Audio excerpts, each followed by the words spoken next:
일본 대사관에서 갑자기 한국 기자들을 불러서 안심하라며 자신들의 입장을 설명했다는데, 반대로 한국 네티즌들은 이제 일본의 대법원 판례까지 정확하게 생각해냈다고 합니다. 우선 일본 당국은 반드시 올해 안에 끝낼 일이 있으며 그것이 미국과의 관계를 망칠 수 있다는 전망을 합니다. 그러나 일본에선 이를 마지막 기회로 보고 바이든이 등장하기 전에 처리하겠다는 방침인데요. 일본에서 왜 현재 극비리에 다급하게 한국 관련한 일들을 추진하는지 그 이유와 일부 한국 네티즌들은 당장 미국 바이든 행정부에 특사를 파견해야 한다는 주장까지 나오고 있는지 그 배경을 살펴보겠습니다. 우선 바이든 행정부는 현재 트럼프의 목리 때문에 제대로 된 정권 이양을 받지 못한 상황에 처해 있습니다. 트럼프는 재검표를 요구한 조지아 주에서도 결국엔 패했기 때문에 이제 더 이상 재선은 꿈꿀 수 없습니다. 게다가 바이든 행정부는 코로나 상황에 당장 해결할 일이 산적해 있습니다. 미국은 일 확진자가 17만 명이 넘었습니다. 오죽했으면 트럼프 행정부의 보건복지부 브렛 차관보도 자신의 자리를 걸고 현 정부를 비판하는 취지의 말을 했죠. 그런데 이러한 미국의 혼란을 일본에서 놓치지 않는 치밀한 계획을 보여주고 있어 다시 한번 논란이 됩니다. 트럼프는 현재 자신의 자리를 지키는 것 외에는 관심이 거의 없으며 코로나 방역은 사실상 손을 놓은 상태입니다. 바이든은 트럼프 때문에 손과 발이 묶여있으니 결국 이는 외교 무대에서의 컨트롤 타워가 공석이나 마찬가지로 미국의 지대한 영향을 받고 미국의 말을 가장 잘 수용하는 일본 입장에서는 역으로 이런 틈을 파고들어야 하는 것이죠.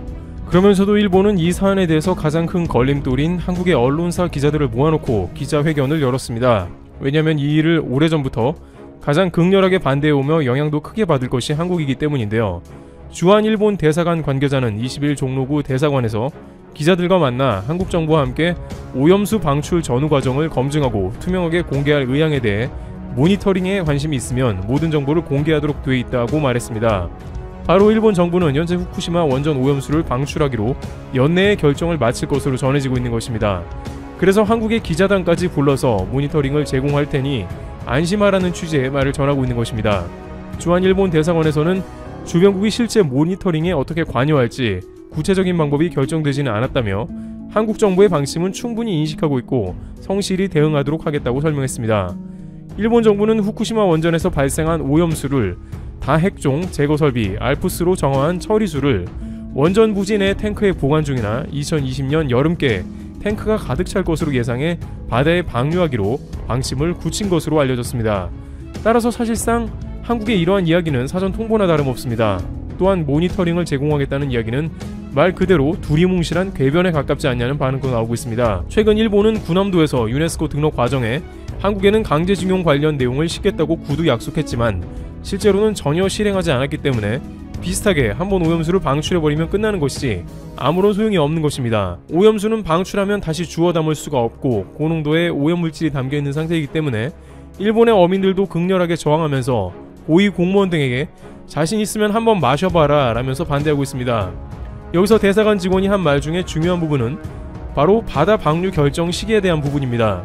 그는 조만간 결정되리라 생각한다며 단언할 수는 없지만 연내일 가능성도 있다고 말했습니다.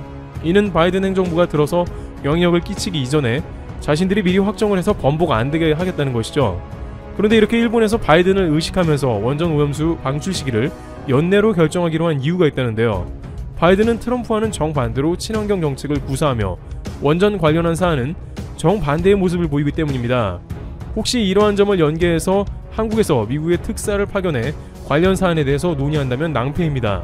물론 바이든 행정부가 정식으로 들어서지 않았기 때문에 이는 외교적으로 무리수가 될 수 있는 사안입니다만 미국도 후쿠시마 오염수에 당장 하와이부터 미서부 알래스카 연안이 오염수로 직격탄을 맞게 되는 큰 피해자가 됩니다. 따라서 일본은 한국에서는 기자회견을 열기도 하며 후쿠시마 오염수 방출에 대한 모니터링을 계획 중이라며 말도 안 되는 핑계를 대는 동시에 바이든이 등장하기 이전에 오염수 방출 시기를 결정 짓겠다는 것입니다. 만약 바이든이 알면 극대노할 수 있는 장면입니다만 일본은 트럼프 정부 때 결정된 것이다 라고 핑계를 대겠죠. 한편 일본 대사관 관계자는 일본 국민들에게 절대 자신들은 해로운 일을 하지 않겠다고 공언했습니다만 한국 네티즌들은 일본 판례를 예시로 들면서 절대 속으면 안 된다고 반박했다고 하는데요. 우선 이 관계자는 오염수를 정화해도 방사성 물질인 삼중수소 트리티움은 제거할 수 없지만 방사선 영향이 과학적으로 안전한 기준 이하일 것이다 라고 거듭 강조했습니다. 그는 한국의 염려는 충분히 이해하고 있고 그래서 이런 기회도 마련했다며 우리도 일본 국민이 있고 국민의 건강이나 생명에 해로운 방법을 택할 리가 없다고 말했습니다. 그런데 한국의 네티즌들은 지난 일본 법원의 후쿠시마 오염토 판례를 정확하게 끄집어냈습니다. 2019년 말에 후쿠시마 농부 8명은 일본 대법원에 정부가 오염토를 자신의 농지에 갖다 놨으며 방치하고 있으니 이를 치워달라는 소송을 냈습니다. 한국 같으면 그냥 구청에 전화하면 직원들이 와서 치워줄 만한 일이겠죠. 그런데 일본 당국은 2012년부터 해양 오염토를 방치하다 2019년에 드디어 해당 판결이 나온 것입니다. NHK는 판결 결과를 전했는데 해당 오염토는 장기간 농지에 방치되어 있으니 농부의 것이다 라고 한 것입니다. 자신의 농장에 장기간 후쿠시마 방사능 오염토가 방치된 것도 억울한데 그냥 알아서 처리하라고 한 것입니다. 이를 생각해낸 한국 네티즌들은 일본 당국이 자국 국민 건강을 생각하고 한 것이 그런 수준인데 과연 주변국으로 늘 무시하고 억지를 부리는 한국에 후쿠시마 오염수 방출 이후에 제대로 된 조치를 하겠냐고 한탄했습니다. 그런데 일본 대사관 관계자는 여기에 그치지 않고 한국도 원전 오염수를 배출 중이라는 황당한 발언도 했다고 하는데요.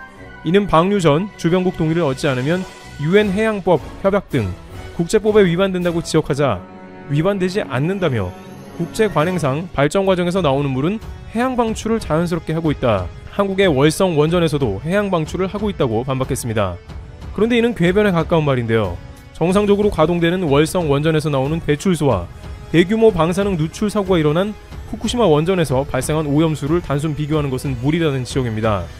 무작정 오염수를 방출하기 위해서 하는 말에 불과한 것입니다. 상황이 이러다 보니 한국의 네티즌들은 최대한 해산물을 많이 먹어둬야 한다는 말도 하고 있습니다. 전 세계의 바다가 모두 오염되겠지만 특히 한국은 심각한 피해를 보고 일본의 수산물까지 수입이 되고 있다면서 한국 내에 원산지를 속인 많은 일본의 수산물이 있는데 후쿠시마 오염수를 거친 것인지 알 수 없다는 것이죠. 특히 일본은 후쿠시마 원전 사고 이후에 해산물을 잡은 곳이 아니라 출하지로 원산지 기준을 바꿨기 때문에 일본 국내 배송을 통해서 해산물을 옮겨 출하하거나 어획한 수산물을 실은 배를 다른 항구로 정박하면 원산지가 바뀝니다. 따라서 한국은 알게 모르게 오염된 수산물 위협이 있게 되며 해산물 섭취가 꺼려질 수밖에 없다는 것입니다. 인력에서는 일본 내부에서 미국의 친환경 정부가 들어서기 전에 곧바로 액션에 들어간다는 논의가 있으며 그 전에 주변국들이 동시다발로 미국과 연합해서 이러한 일을 막기 전에 일본 내부에서 결정하려는 움직임으로 보인다며 지금이라도 한국이나 중국 등 최대한 태평양 연안국만이라도 동시에 오염수 배출을 막아야 한다는 의견이 나옵니다.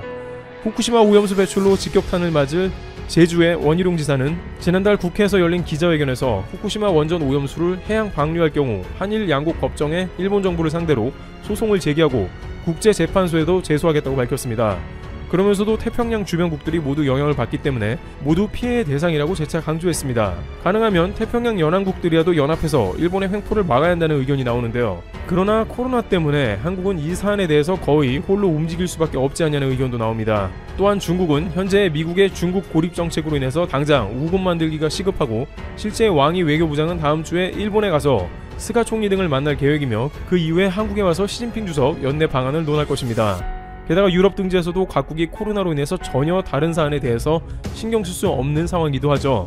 또한 미국에서는 폼페이오 국무부 장관이 현재 미국의 대통령은 트럼프라고 으름장을 놓고 있는 상황이기 때문에 한국은 다소 어렵더라도 바이든 행정부가 내정하려고 하는 환경 쪽 인사들을 급히 만나야 한다는 의견도 나오고 있습니다. 아직 인류가 태평양에 대량의 원전 오염수를 방출한 것은 전례가 없기 때문에 이는 사전에 차단해야 할 과제입니다. 또한 현재 일본에 브레이크를 걸어줄 나라는 오직 미국밖에 없기 때문에 대책이 필요한 상황입니다. 테레비튜브 여기서 마치겠습니다. 감사합니다.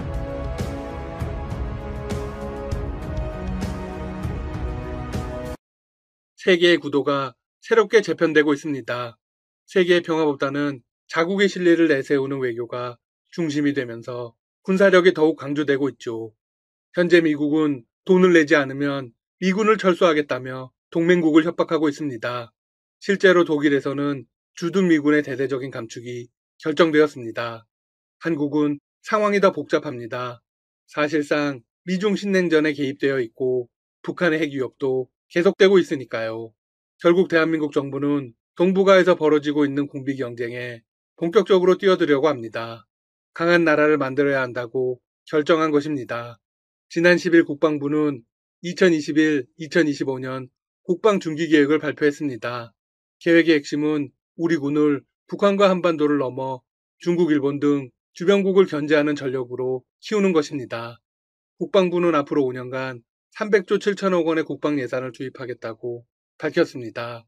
이 계획대로라면 2024년 한 해 국방 예산이 60조 원을 넘습니다. 같은 기간 무기를 사들이는 증강비만 100조 1000억 원에 이릅니다. 물론 한국만 움직이는 건 아닙니다. 현재 한반도 주변 동북아에서는 미중 대립 구도에 맞물려 각국이 군사력을 경쟁적으로 늘리고 있습니다.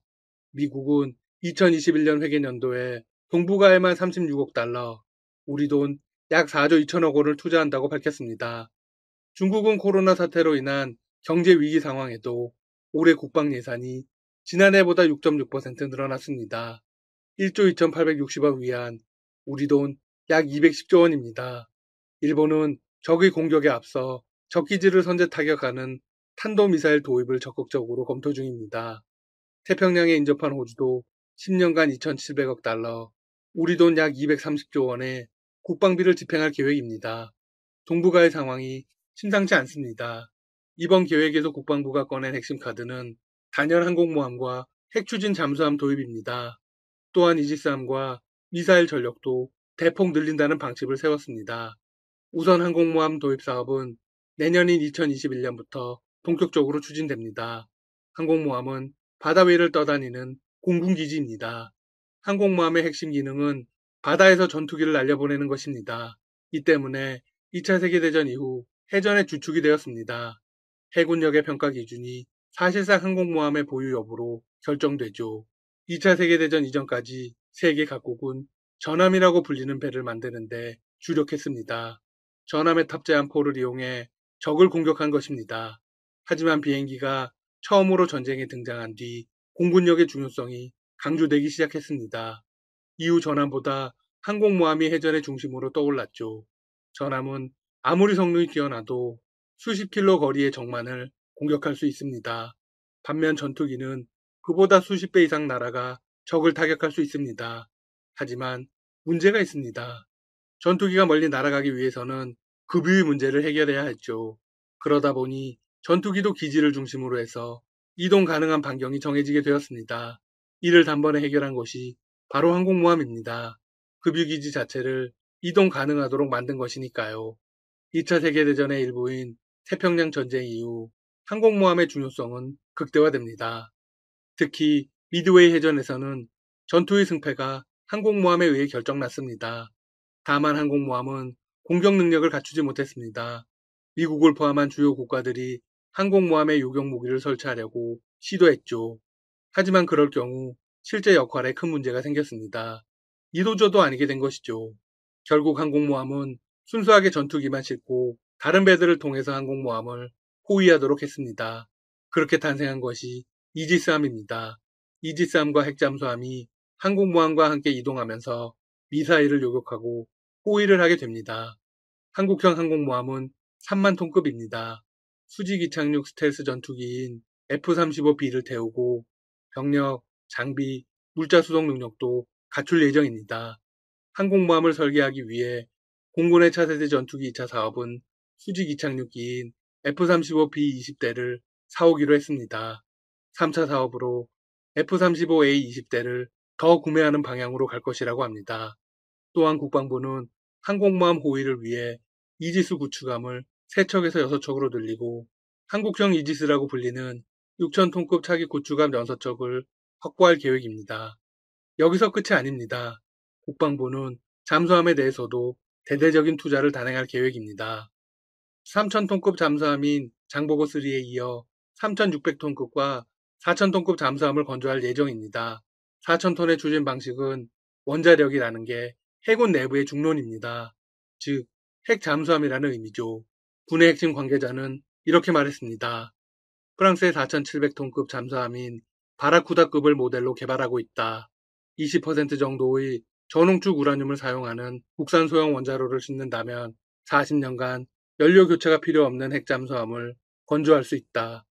미사일 전력도 대폭 증강하기로 했습니다. 2톤 규모의 탄두를 갖춘 현무4 등 탄도 및 순항 미사일의 보유 수량을 대폭 늘리고 발사 수단도 다양화하기로 했습니다. 또한 탄도미사일의 사거리를 800km로 제한하는 현행 한미 미사일 협정을 개정하기로 했습니다. 물론 항공모함 사업에 대해서는 반대론도 존재합니다. 우선 조 단위로 예상되는 건조 비용 대비 전략적 효과와 함께 해군의 고질적인 인력난 등이 문제로 꼽히고 있습니다. 주변국의 관련 움직임에 대응해야 한다는 목소리도 만만치 않습니다. 주변국은 북한, 중국, 일본입니다. 우선 중국은 이미 항공모함 2척을 실전 배치했습니다. 일본도 이즈모급을 F-35B 탑재가 가능하도록 개조하겠다며 항공모함 배치를 공식화한 상황입니다. 사실 국방부의 이번 중기 계획은 모든 걸 감안한 것입니다. 전방위 안보 위협에 주도적으로 대응할 수 있도록 짠 것이죠. 이는 당국이 공식적으로 밝힌 것입니다. 문재인 정부는 2018년 국방백서에서 북한은 적이라는 표현을 빼고 이렇게 규정했습니다. 적은 대한민국의 주권, 국토, 국민, 재산을 위협하고 침해하는 세력이다. 북한에 한정하지 않고 상황에 따라 주변국도 적이 될 수 있다는 확장 개념을 사용한 것입니다. 물론 중국군의 전력은 한국보다 크게 우세합니다. 일본마저 압도합니다. 하지만 한국이 항공모함을 구축한다고 당장에 큰 문제가 되지는 않을 것입니다. 일본의 경우 해군력에서 한국보다 앞선다는 평가가 있습니다. 하지만 10년 전 이야기입니다. 현재 한국은 대등한 군사력을 보유하고 있습니다. 거기다 항공모함으로 해군력까지 보완하면 사실상 해볼만 하죠. 이제 일본이 함부로 독도 앞바다에서 무력 도발을 할 수는 없을 겁니다. 방위사업청은 오는 19일 항공모함 관련 공개 토론회를 열어 항모의 필요성 등에 대한 의견을 수렴할 계획입니다. 이 같은 움직임에 주변국은 역시나 엇갈린 반응을 보일 것으로 예상됩니다. 우선 미국은 문제가 없을 거라는 게 대부분의 예측입니다. 핵 잠수함의 핵 연료 문제도 지금의 트럼프 행정부라면 인도태평양 전력 참여와 주한미군 방위비 분담금 증액을 엮어 협상하면 문제 삼지 않을 가능성이 큽니다. 북한은 알레르기 반응을 보일 것입니다. 관영 매체 등을 동원해 겉과 속이 다르다는 등의 강도 높은 비난을 할 가능성이 크죠. 중국은 미국과 대립 중이기 때문에 불편한 목소리를 낼 수 있습니다. 역시 가장 반발하는 건 일본이겠죠? 미국은 한국과 일본 사이에서 중재의 역할을 할 것입니다. 일본을 잠재적 적국으로 삼는데 미국이 반대하기 때문에 한미일 안보 협력의 틀에서만 인정할 것이라는 겁니다. 주변국의 반응이 어떻든 한국은 할 것을 하면 됩니다. 항공모함을 포함한 전력 보강은 반드시 필요한 과업입니다. 지금까지 닥터시사TV였습니다. 여러분 시청해주셔서 감사합니다. 구독과 좋아요 부탁드립니다.